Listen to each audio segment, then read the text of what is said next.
Сайн байцгаана амьд өгчүүдээ та бүхэндээ шинэ өглөөний мэндийг хүргэе. Та бүхэн маань сайхан амарцгаасан уу?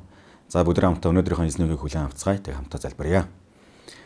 Их эзэн минь бид таны өмнө ирж байна. Эзэн таны бидэнд зөвшөөрч байгаа шинэ өглөөний төлөө танд баярлалаа.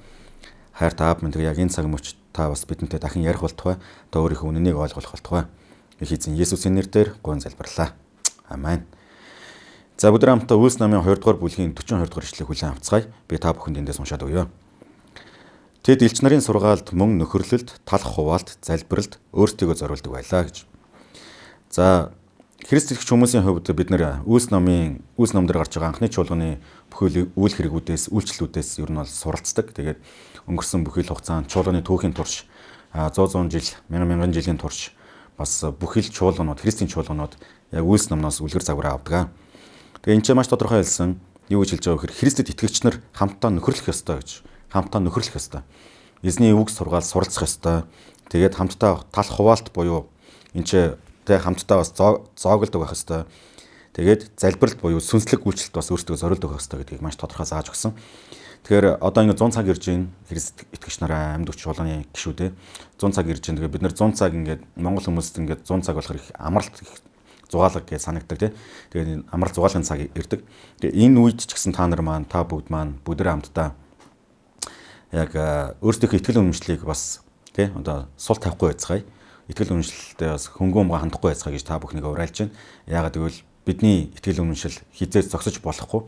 Бидний итгэл бас хизээж тий одоо ингэж нэг одоо амралт тавьж болохгүй гэдгийг та бүхэнд уриалмаар байна. Тэгээд та бүхэн маань ингээ явсан газар бүртээ тий ажил зугаалгаар явж байхдаа, хөдөө явж байхдаа тий эсвэл гадаад нутагт явж байхдаа итгэлийн амьдралаа сагсан ивэрэгээрээ сургаалаа сонсороо нэм гарагийн сургаалуудаа сонсдог байгаараа өглөө бүр амьд үгээр тий энэхүү бас чимээгүй цагийнхан видеонуудыг контентуудыг хүлээн авдаг байгаараа хамтаа залбирдаг байгаараа тэгээд бас итгэгчдийн нөхөрлөлт та нар маань оролцдог байгаараа боломжоор оролцдог байгаараа тэгээд амралтаа авсан гээд итгэгчдийн тэр хамтаа цуглдаг тэр нөхөрлөлийг бас үл битгий тоогоороо бас боломжтой ирж оролцоод боломж гарах боломжтой байвал бас ирээд оролцоод тэгээ биечлэн оролцох нь маш чухал байдаг.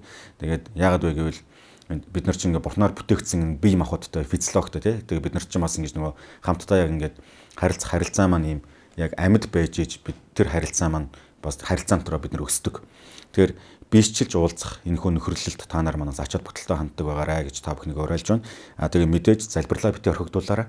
Тэгээ дөрөвний хэлсэнчлэн бидний итгэл амарч болохгүй тий бидний итгэлд ээлжийн амралт гэж байхгүйтэй адилхан залбирал болон сүнслэг үйлчлэлт маань ч гэсэн амралт гэж байх учиргүй. Тэгэхээр явсан газар бүртээ та нар маань залбирсан хэвээр байгаарай, залбирлаа үргэлжлүүлээрэй, өглөө залбираарай, өдөр залбираарай, өдөөс хойш орой залбираарай. Тэгээд ингээд зунжингаа сайхан явж байгаад намар орж ирээд гинт тий өө нэрээ би ч итгэж хүнштэй гэдгээ битгий санаарай. Харин яг энэ зуны турш бас энэ амралттайгаа зэрэгцүүлээд итгэлийн амьдралаа сагсан хэвээрээ бас тий эзний үг сургаалтаа ойрхон хэвээрээ байхыг та бүхнээс уриалж байна. Амен. Тэгээд яг энэ 37-41 дэх ишлэлээр Петр болон бусад элч нар энэ хүмүүст сайн мэдээ тараасан эзний үгийг тунхагласан. Тэгэхээр юу гэж хэлсэн мэхээр гимшицгээ та нар эзэн Есүс Христийн нэрээр усан баталгаа хүртцгээе гэж. Тэгээ яг энэ хэсэгт 3000 хүн яг тэр газараа нэг дор ер нь бол сайн мэдээнд итгэж болсон мөн. Тэгээд тэр 3000 хүн одоо итгэсний дараа юу болсон бэ гэхээр саяны бидний уншсан тэд нар элч нарын сургаалд тий анхаарал хандуулдаг байсан. Элч нарын сургаалаас одоо сонсдог байсан. Тэгээ хамтаа нөхөрлөдөг байсан. Тэгээ хамтаа талах хуваалт тий эсвэл залбиралд өөрсдөө зориулдаг байсан гэж хэлсэн мөн. Тэгэхээр тэр хүмүүс зүгээр ингээд за би итгэсэн одоо ингээд боллоо гэж яваагүй. За 100 болчлоо одоо би явлаа. Одоо би завсарлага авлаа. Завсарлаж ин гэж яваагүй. Харин тэд нар үргэлжлүүлээд тий итгэлийн амьдралаа үргэлжлүүлээд сүнсэндээ анхаарал хандуулж тий одоо ач холбогдолтой хандж байсан шүү. Тэгэхээр бид ч гэсэн яг энэхүү үлгэр загварын дагуу энэ зуны турш бүгдээрээ итгэлээ сахиж, итгэлээ барьж байгуулсан хിവэрээ амьдарцгаая. Бүгдээр хамтаа залбирцгаая. Хайр таав минь бид таны өмнө ирж байна. Тэгээд энэ зун та бидэнтэй хамт байх болтугай. Зуны турш эзэн минь бид итгэлээ сахиж бас бие махбодороо сайхан амархын хажуугаар бид итгэлээрээ сүнсээрээ бас хүчтэй байхын төлөө танаас гуйж байна. Эзэн бид таны үг сургаалаас холдохыг хүсэхгүй байна. Үг сургаалаас ангид байхыг хүсэхгүй байна. Бас итгэгчтэйгээ хамт нөхөрлөх төр нөхөрлөлөөс хол байхыг хүсэхгүй байна. Эзэн бидний амьдрал завгүй байгаа, бидний амьдрал ачаал ихтэй, бидний хувийн амьдралын асуудлууд их байгаа ч гэсэн бид итгэгч нартайгаа хамт байх, итгэгч нартайгаа хамт нөхөрлөх тэр цагуудаас өөрсдийгөө ингэж холдуулахыг та бүсвшөөрөөрэй. Харин ч тэр тусмаа асуудал байх тусмаа, завгүй байх тусмаа бид өөрсдийгөө биеийг бас итгэгчдийн нөхөрлөл рүү оруулж чаддаг, оролцуулж чаддаг, хамрагдаж чаддаг байхад та туслаарай. Есүс эзэн тэгээд бас залбиралд өөрсдөө зориулахад туслаарай. Эзэн минь тэгээд бидний итгэлийн амьдрал бас энэ зуны турш бүү амрах болтугай. Бидний сүнсний амьдрал бүү амрах болтугай. Харин ч тэр тусмаа улам илүү итгэвтэй байх болтугай гэж таньсаа гойж байна. Энэ зуны турш та биднийг удирдаарай. Таны сүнс биднийг хүчрхэгжүүлэх болтугай. Тиймхүү биднэр дамжуулан таны нэр алдарч болтугай.